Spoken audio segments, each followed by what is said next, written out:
আসসালামু আলাইকুম। সংবাদে আপনাদের সবাইকে স্বাগত জানাচ্ছি। আমি ফিরোজ তোহা। শুরুতেই আরবে কেবলস সংবাদ শিরোনাম। পুরোদমে ইরান, ইসরায়েল এবং নিরীহ ফিলিস্তিনিদের মাঝে ভয়াবহ যুদ্ধ চলছে। আর এই মুহূর্তে আমাদের হাতে এসেছে যুদ্ধের সর্বশেষ গুরুত্বপূর্ণ তাজা আপডেট সংবাদ। প্রথমেই জানাবো গাজার প্রতিক্রিয়া ইসরায়েলের দিকে হুতিদের ক্ষেপণাস্ত্র হামলা। ইসরায়েলের সামরিক বাহিনী আজ জানিয়েছে ইয়েমেন থেকে ইসরায়েলের দিকে ব্যাপক হারে ক্ষেপণাস্ত্র ছোড়া হয়েছে। এতে দখলদার ইসরায়েলি বাহিনী পালাতে শুরু করেছে। তাদের প্রধান আন্তর্জাতিক বিমানবন্দর বেন গুরিয়ন আন্তর্জাতিক বিমানবন্দরে ব্যাপক হারে হামলা চালাচ্ছে ইয়েমেনের হুতি যোদ্ধারা। এরপর জানাবো ইসরায়েলের কবজা থেকে মুক্ত হলেন গ্রেটা থুনবার্গ। বিশ্ববিখ্যাত সুইডিশ জলবায়ু ও মানবাধিকার কর্মী গ্রেটা থুনবার্গ ইসরায়েল থেকে ফ্রান্সগামী একটি ফ্লাইটে ইসরায়েল ছেড়েছেন। তিনি অবরুদ্ধ গাজা উপত্যকার উদ্দেশ্যে একটি ত্রাণবাহী জাহাজে নিয়ে রওনা দিয়েছিলেন, তবে তার সেই জাহাজটি আটকে দিয়েছে ইসরায়েল। এদিকে বিক্ষোভ ছড়িয়েছে মার্কিন 10 শহরে, আরেক রাজ্যে ন্যাশনাল গার্ড মোতায়েন। যুক্তরাষ্ট্রের লস অ্যাঞ্জেলেসে শুরু হওয়া বিক্ষোভ ছড়িয়ে পড়েছে যুক্তরাষ্ট্রের 10টি শহরে। এর মধ্যে নিউ ইয়র্ক, টেক্সাসের একাধিক শহরে হাজার হাজার মানুষ এবার রাস্তায় নেমে এসেছে। অবস্থায় যুক্তরাষ্ট্রের অবস্থা ভয়ানক খারাপের দিকে যাচ্ছে। জানাবো হঠাৎ ব্রিটিশ ভিসা সেন্টারে হামলা চালালো রাশিয়া। ইউক্রেনের কিয়েভে ব্রিটিশ বন্ধ থাকা একটি ভিসা সেন্টারে ড্রোন হামলা চালিয়েছে রাশিয়া। আজ এই হামলা চালানো হয়েছে। ইউক্রেন রাশিয়ার যুদ্ধ শুরুর পর কিয়েভে এটি মস্কোর সবথেকে বড় ড্রোন হামলা। গাজার প্রতিক্রিয়া ইসরায়েলের দিকে হুতিদের ক্ষেপণাস্ত্র হামলা। ইসরায়েলি সামরিক বাহিনী আজ জানিয়েছে ইয়েমেন থেকে ইসরায়েলের দিকে ছোড়া ক্ষেপণাস্ত্র প্রতিহত করার জন্য তারা কাজ করছে। কয়েক ঘন্টা আগেই ইসরায়েল লোহিত সাগরে ইয়েমেনি বন্দর হোদাইদা লক্ষ্য করে নৌ আক্রমণ চালায়। আজ এক প্রতিবেদনে খবর দিয়েছে এনডিটিভি। ইসরায়েলের দাবি, ইরান সমর্থিত হুতি বিদ্রোহীরা গাজার সঙ্গে সংহতি প্রকাশের অংশ হিসেবে ইসরায়েলের উপর হামলা চালিয়ে যাচ্ছে। তেল আবিব হুঁশিয়ারি উচ্চারণ করে বলেছে, হুতি হামলা চালাতে থাকলে ইয়েমেনের বিরুদ্ধে নৌ ও বিমান অবরোধ আরোপ করা হবে।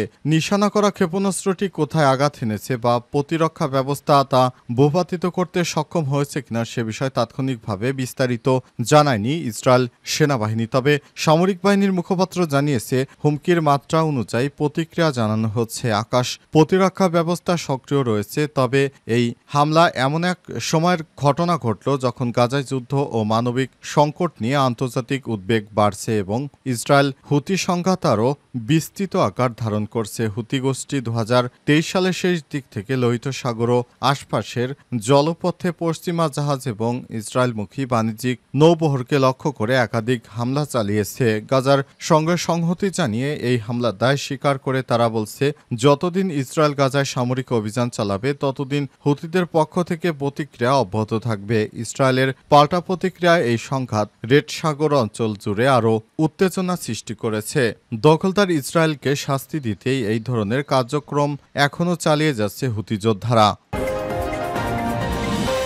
ইসরায়েলের কবজা থেকে মুক্ত হলেন গ্রেটা থুনবার্গ। বিশ্ববিখ্যাত সুইডিশ জলবায়ু মানবাধিকার কর্মী গ্রেটা থুনবার্গ ইসরায়েল থেকে ফ্রান্সগামী একটি ফ্লাইটে ইসরায়েল ছেড়েছেন। তিনি অবরুদ্ধ গাজা উপত্যকার উদ্দেশ্যে একটি ত্রাণবাহী জাহাজে গিয়েছিলেন, যেটি স্থানীয় সময় ইসরায়েলি সেনারা আটক করে। আজ সংবাদ মাধ্যম সিএনএনে প্রকাশিত এক প্রতিবেদন থেকে তথ্য জানা গেছে।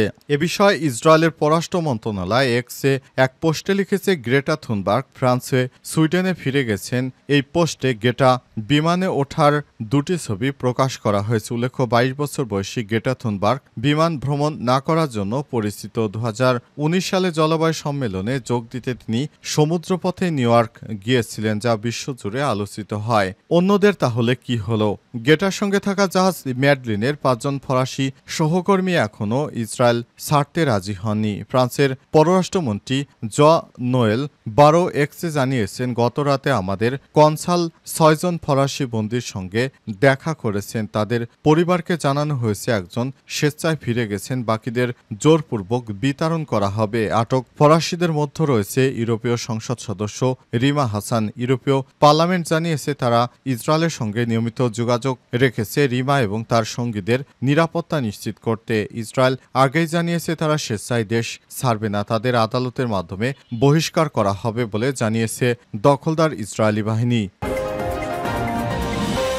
বিক্ষোভ ছড়িয়েছে মার্কিন 10 শহরে, আরেক রাজ্যে ন্যাশনাল গার্ড মোতায়েন।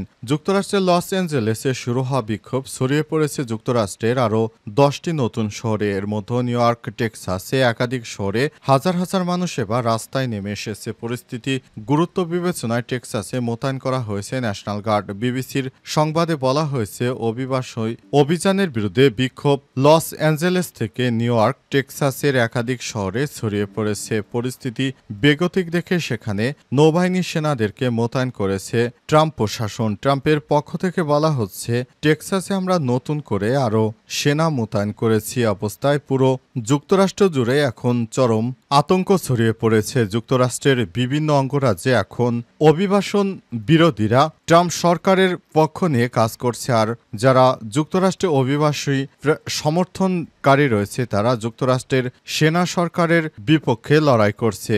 সেখানে ব্যাপক আকারে সাধারণ নিরীহ মানুষকে গুলি করে জখম করা হচ্ছে। যুক্তরাষ্ট্রের মতো একটি জায়গায় এই ধরনের কর্মকাণ্ড কখনোই মেনে নেওয়া সম্ভব নয়, কারণ সেখানে সবাই অত্যন্ত মানবাধিকার কর্মী পরায়ণ রাষ্ট্র হিসেবে যুক্তরাষ্ট্র নিজেকে জাহির করলেও বাস্তবে এখন দেখা যাচ্ছে তাদের আসল ভয়ানক রূপ। যুক্তরাষ্ট্র অতীতে কখনোই সাধারণ জনগণকে অন্য ভিনদেশী লোকদেরকে ভালোবাসেনি, তার প্রমাণ এবারও দেখা গেল। তার ভারতের সাধারণ মানুষকে গলায় দড়ি পরিয়ে তারপর টানতে টানতে বিমানে করে তারা ভারতে পাঠিয়েছে।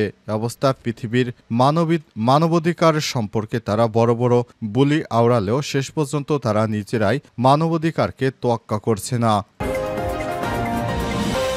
সরকার পতনের আগেই আত্মীয় স্বজনদের বিশেষ বার্তা দেন হাসিনা। 5 আগস্ট সরকার পতনের আগেই নিজের আত্মীয় স্বজনদের বিশেষ বার্তা দিয়েছিলেন তৎকালীন প্রধানমন্ত্রী শেখ হাসিনা। তার এক আত্মীয় সম্পদ এই তথ্য জানিয়েছে তার ঘনিষ্ঠজনদের। তাদের একজন জানিয়েছে দেশ ত্যাগ করতে না পারলে এখন তাকে জেলে থাকতে হতো।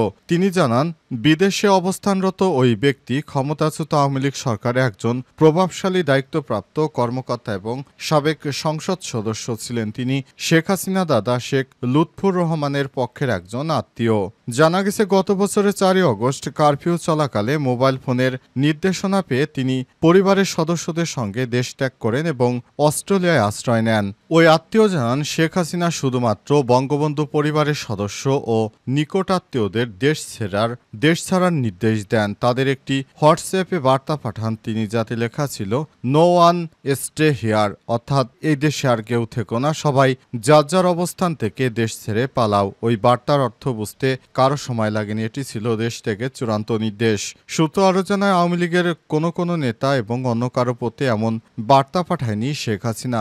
আত্মীয়দের নিরাপদে বিদেশে পৌঁছানো নিশ্চিত হওয়ার পর 5 আগস্ট তিনি ছোট বোন শেখ রেহানাকে সঙ্গে নিয়ে ভারতে পালিয়ে যান। পরে শেখ রেহানা লন্ডনে চলে যায়। ইতিমধ্যেই শেখ হাসিনা নেতৃত্বাধীন রাজনৈতিক দল আওয়ামী লীগের সব ধরনের কার্যক্রম সাময়িকভাবে নিষিদ্ধ করেছে বর্তমান অন্তর্বর্তীকালীন সরকার। হত্যা, গুম, খুন, দুর্নীতি, ধর্ষণ, অর্থ পাচারের মতো গুরুতর অভিযোগে দায়ের হওয়া মামলায় সাবেক সরকারের বহু প্রভাবশালী মন্ত্রী, প্রতিমন্ত্রী, সংসদ সদস্য বর্তমানে কারাগারে রয়েছেন। আওয়ামী লীগের শীর্ষ পর্যায়ের কয়েকজন জ্যেষ্ঠ নেতাও গ্রেপ্তার হয়েছেন। তবে শেখ হাসিনার ঘনিষ্ঠ আত্মীয়দের অনেকেই সরকার পতনের আগেই দেশ থেকে পালিয়েছে। যেমন যুক্তরাষ্ট্র, কানাডা, যুক্তরাজ্য, অস্ট্রেলিয়া, সিঙ্গাপুরে তারা নিরাপদে আশ্রয় নিয়েছে। সেসব আত্মীয় স্বজনরা যারা শেখ হাসিনার আগেই বিদেশে পালিয়েছে তারা শেখ হাসিনাকে না বলেই শেখ হাসিনার আগেই বিদেশে পাড়ি জমিয়েছিল। অবশেষে শেখ হাসিনাও দেশ ছেড়ে পালাতে বাধ্য হয়। কিন্তু অত্যন্ত দুঃখের সংবাদ যে তার কোনো নেতাকর্মীকে শেখ হাসিনা পালানোর কথা না বলে তিনি স্বার্থপরের মতো একাই পালিয়েছেন। তবে নিকটাত্মীয়দের পালানোর বিষয়টি এবার সামনে আসার পর নেতাকর্মীদের মধ্যে ক্ষোভের বহিঃপ্রকাশ দেখা যাচ্ছে। কেন নেত্রী তাদের কাছে না বলে তাদের আত্মীয় স্বজনকে শুধুমাত্র পলাতে নির্দেশ দিয়েছেন সেটি তাদের কাছে বোধগম্য নয়।